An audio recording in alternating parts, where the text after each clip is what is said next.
Hey, what's up, guys? Ryan here. So, Easter Sunday is typically, an important family day.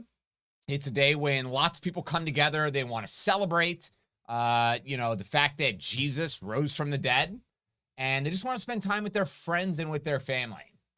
So, in Fort Lauderdale, this Sunday at 9 o'clock, there's a big group, like block party, bunch of people hanging out, just trying to enjoy the day. Sounds like there were about 100 people. The article says 95. So all of a sudden, uh, people just opened fire into the crowd. Now, one report says that there were as many as 10 shooters. They were firing rifles, they were shooting handguns, and it doesn't really seem like they had a particular target based on the articles yet. I'm sure stuff will come out a little bit later, but it seems like they were just shooting the guns into the crowd. Turns out several young children got shot. I don't think anybody has died from this shooting, but 6-year-old got shot, 9-year-old got shot, some teenagers. It's just really crazy.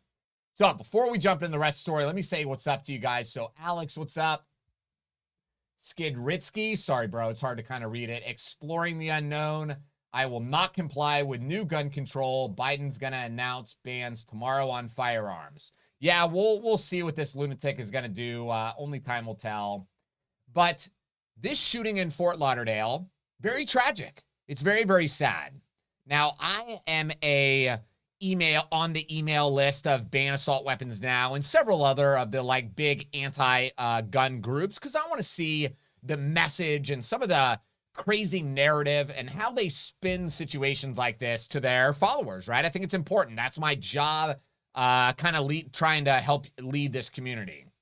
So they sent out an email yesterday saying this shooting, this is the perfect example of why we need to ban semi-automatic rifles, why we need to ban handguns, Glocks. This is too dangerous, right? Now, think about this. These are a bunch of innocent people that are at this party. They claim that the people that committed this shooting were at the party. They were probably drinking. One thing led to another. Maybe guns were involved or drugs were involved. We just don't know. An argument probably erupted, and these bad people decided, you know what? We're going to go do something evil. So they went and grabbed their guns, and they decided to open fire. Now, again, based on this initial article, there's several articles, but based on this initial witness statement, there were 10 shooters shooting wildly into the crowd. Let's say for a second that guns were illegal, or let's say that none of these bad guys actually had guns with them that day, but they wanted desperately to hurt the people inside of this crowd.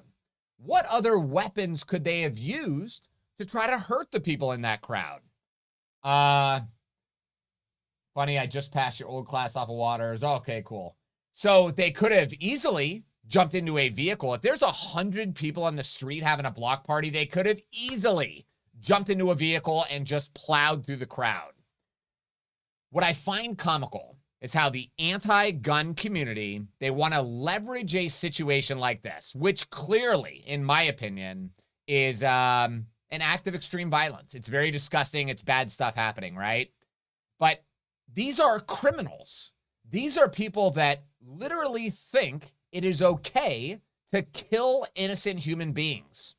Even if an AR-15 was illegal, do those people really care what the law is? Tell me in the comments below. What's up, Adley? Hopefully I got it right. You tell me if I got it right. I've been trying to remember your name and practice it, man. So you guys tell me, would those bad guys find another weapon or another method, another way to go out there and hurt those innocent people in the crowd? What is the solution to really stopping and protecting people from these acts of extreme violence? In my mind, it's being aware of your surroundings. We've all been at a party before, right? Or some type of event, which while you're there, you can kind of see the shift, right? You can kind of tell, okay, so right now at 9 o'clock, everybody's pretty mellow. It's normal. We're having fun, but nobody's getting out of control. But then all of a sudden, there's like a mood shift. People are getting a little bit too intoxicated. People are getting a little bit too aggressive. Those are the moments, if you're smart, that you say, you know what? It was fun, but I'm going to go home, because that's when the bad stuff starts to happen. So that's one way this situation could have slightly been avoided. And the second way is to keep an eye on your family. Make sure you have a firearm and make sure you are trained and ready to use that gun, because when bad stuff happens, you have a microsecond to actually deploy your weapon and to be able to neutralize that threat before your life is absolutely going to change forever. So let's take a look at what some of these comments say. You don't need a gun to be a successful killer. Very, very true. Name one serial killer that used a gun. Okay, that's actually a good point. I never really looked into that, but makes sense. Why is Biden's Jim Crow statements not racist and inciting violence?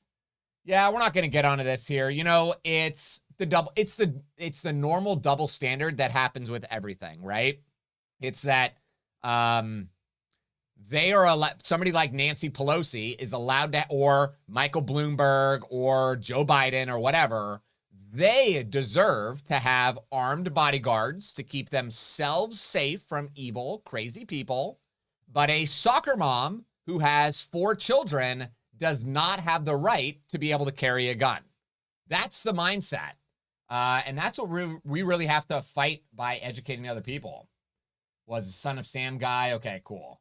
Armed society is a safe society. Yeah, and I would agree that an armed society is a polite society. I was talking with a young woman the other day in a class. Some people stayed late and just kind of wanted to chit chat.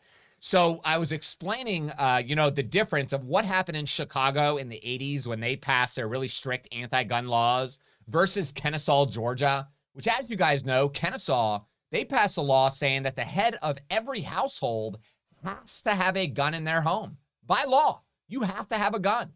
So just imagine that criminal, that scumbag that's like, you know what? We need to go buy some more meth, drugs, whatever. I'm looking for a house to go break into. Is it really smart to go break into somebody's house that you know by law has to have a gun? That just doesn't seem to make sense to me.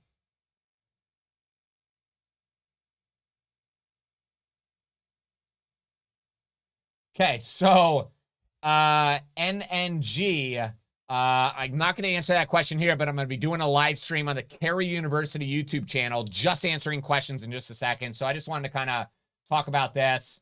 I have another video coming out about Biden's executive orders. So we'll see. And ultimately, we just got to see what this crazy guy is going to do. And then we'll kind of go from there. But this is a interesting time in American history.